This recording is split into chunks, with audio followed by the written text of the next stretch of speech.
My name is Mike Snodgrass, and my wife was Myra. We were married for 27 years. She battled breast cancer for about 12 years. She recovered, I think, a total of 3 times and had relapses. But after 12 years of battling it, she finally went home to be with the Lord. You know, cancer didn't scare her as much as it does some people. I remember her telling her mother, "Mom, I'm going to beat this. This is fine. We'll be okay."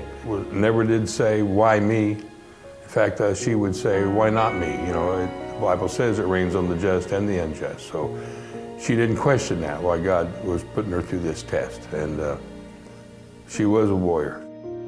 The last time she was diagnosed with the breast cancer moved to her liver, and it was in 2009.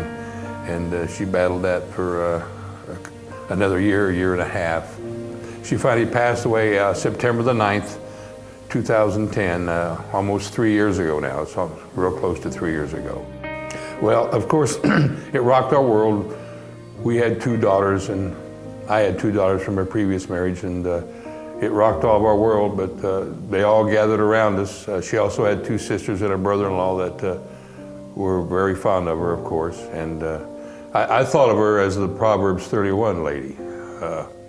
She just did everything a mother or a wife would do for her children and for her grandchildren. And like I say, she loved to cook, she loved to sew, and she loved being a grandmother. We were small group leaders at the time she was originally diagnosed. You know, several of us in the small group had known each other for a number of years, and they were awesome. We knew that many prayers were going up for us, and we knew that they were willing to help us any way that they could help us.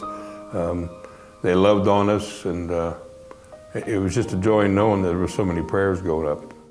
As Myra grew sicker, we transferred the small group meetings over to Rita and Daryl Derringer's house. They were gracious in hosting it for us. When Myra got sick, it was just like it tore us all apart, you know, but yet we know, what can we do to help Myra? What can we do to help Mike? And I do believe it was Daryl that even suggested, you know, why don't we maybe bring it to our home, you know, to help her out and stuff like that. And so we did. And so we just gathered together and we prayed and prayed. And when Myra passed away, we thought, what can we do to help Mike? And so we just pretty much just loved him. And whenever he would get discouraged, we would let him know that Myra would want you to keep fighting. Myra would want you to keep going. But that's the only thing you can do is we grieved with him. He's like a brother to us. And we love Mike, and we loved his family. You know, we tried our best to do whatever we could for any of them. You know, that's what we were for, because we're family. As a result of walking through this valley together, I think everyone in our group has matured. Grief will do that to you if you allow it. And I think that the group has grown. Each individual personally has grown, but also as a group. I think that in the last 2 or 3 years that we've been together, we've seen growth in the group. Things shared now that maybe wouldn't have been shared back then. People are feeling more comfortable with each other. We've gone deeper. We've just had to go deeper because this valley is deep.